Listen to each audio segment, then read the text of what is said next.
మనం next track చేయబోయే company Tata steel. వీళ్ళు రీసెంట్గా రిజల్ట్స్ డిక్లేర్ చేశారు, అలాగే డివిడెండ్ కూడా డిక్లేర్ చేశారు. సో ఈ కంపెనీ పాజిటివ్స్ ఏంటి, నెగిటివ్స్ ఏంటి, అలాగే రిస్క్స్ ఏంటి, ఇవన్నీ కూడా మనం అనలైజ్ చేద్దాం. So Tata steel one of the largest steel producer in India and Europe also.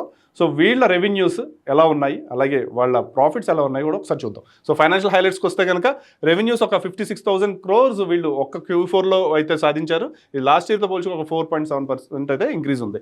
ఇంకా నెట్ ప్రాఫిట్ వచ్చేసరికి 1,200 crores ఉంది. ఇంకా ఇయర్ ఆన్ ఇయర్ రెవెన్యూస్ చూస్తే 2 lakh crores ప్లస్ వీళ్ళు FY25కి అయితే రెవెన్యూస్ నమోదు చేశారు. ఇంకా ఎబిటా వచ్చేసరికి 26,000 crores అయితే ఉంది. ఇంకా నెట్ ప్రాఫిట్ వచ్చేసరికి 3,000 crores దగ్గర ఉంది. ఇంకా డెట్ వరకు వీళ్ళు చాలా మటుకు తగ్గించుకున్నారు. ఇప్పుడైతే ఒక 82,000 crores మాత్రమే లోన్స్ ఉన్నాయి. ఇంకా రిటర్న్ ఆన్ క్యాపిటల్ ఎంప్లాయిడ్ కానీ, ఈక్విటీ కానీ, అసెట్స్ కానీ ఇవన్నీ కూడా కొంచెం బెటర్గా ఉంది. లాస్ట్ ఇయర్ నుంచి కొంచెం బెటర్గానే. రిటర్న్ ఆన్ అసెట్స్ కొంచెం 1.4 దగ్గరే ఉంది. ఎందుకంటే వీళ్ళు క్యాపెక్స్ ఇయర్ ఆన్ ఇయర్ పెరుగుతూ వెళ్తుంది. సో అలాగే వీళ్ళు డివిడెండ్ కూడా డిక్లేర్ చేశారు ఒక ₹3.60. ఇంకా Tata steel segment wise revenues చూసుకుంటే ఇండియా ఆపరేషన్ నుంచి ఒక 1,33,000 crores రెవెన్యూ అయితే వచ్చింది. అలాగే ఎబిటా కూడా 29,000 crores అయితే వీళ్ళు అచీవ్ చేశారు. ఇంకా డెలివరబుల్స్ అంటే వీళ్ళ ప్రొడక్షన్ కెపాసిటీస్ కూడా ఒక 5% ఇంక్రీజ్ అయితే జరిగింది ఈ ఇయర్లో. సో ఇంకా యూకే ఆపరేషన్స్ చూస్తే ఇక్కడి నుంచి మాత్రం ఇంకా లాసెస్ చూపిస్తున్నారు. రీజన్ ఏంటంటే వీళ్ళు ఇంకా సబ్స్టాట్ని ఇంపోర్ట్ చేసుకుంటున్నారు వెరీ హై కాస్ట్లో. ఇంకా నెదర్లాండ్ ఆపరేషన్స్ చూస్తే ఒక 6,000 మిలియన్ అయితే పెరిగింది వీళ్ళకి. అలాగే ఎబిటా కూడా ఒక 90 million euros ఉంది. ఇంకా వీళ్ళ ఇక్కడి నుంచి అయ్యే ప్రొడక్షన్ కెపాసిటీ కూడా 17% పెరిగింది లాస్ట్ ఇయర్తో పోల్చుకుంటే. అలాగే వీళ్ళు నీలాంచల్ ఇస్పత్ అనే కంపెనీని ఒక 3 years బ్యాక్ కొన్నారు. దాని నుంచి కూడా వీళ్ళు రెవెన్యూ సాధించారు. అక్కడి నుంచి వచ్చిన ప్రాఫిట్ వచ్చేసరికి ఒక 1,000 crores అయితే ఉంది.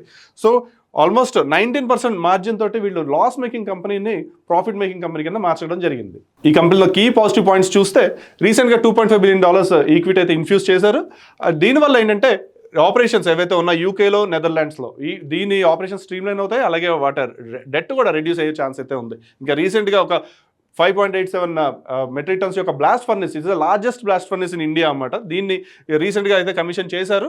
అలాగే టాటా స్టీల్ నెదర్లాండ్స్లో ఏదైతే ఉందో ఇక్కడ కాస్ట్ కటింగ్ జరుగుతుంది ప్రస్తుతానికి. దానివల్ల ఇక్కడ కొంచెం ప్రాఫిట్స్ ఇంక్రీజ్ అవుతున్నాయి. ఓవరాల్గా 3 కంట్రీస్ యొక్క పర్ఫార్మెన్స్ చూస్తుంటే ఓన్లీ యూకేలో మాత్రం ఇంకా లాసెస్ ఉన్నాయి. దాన్ని కూడా కాస్ట్ కటింగ్ చేస్తున్నారు. నెదర్లాండ్స్లో నుంచి కూడా కొంచెం మార్జిన్స్ పెరుగుతున్నాయి. సో గ్లోబల్గా చూసుకుంటే గ్రీన్ స్టీల్కి డిమాండ్ పెరుగుతుంది. సో టాటా స్టీల్ ఒక స్టెప్ అహెడ్ ఉంది అందరికన్నా పోల్చుకుంటే. ఎందుకంటే వీళ్ళు ఎక్కువ హైడ్రోజన్ బేస్డ్ ప్రొడక్షన్ మీద ఎక్కువ ఇన్వెస్ట్మెంట్స్ చేస్తున్నారు. ఈవెన్ యూకే అండ్ నెదర్లాండ్స్లో కూడా మోస్ట్లీ గ్రీన్ స్టీల్ ప్రొడ్యూస్ అయ్యే ఛాన్స్ అయితే ఉంది. ఇంక ఈ కంపెనీలో ఉన్న కీ పాజిటివ్స్ అని చూసాము. ఇంకా నెగిటివ్స్ ఏంటో చూద్దాము.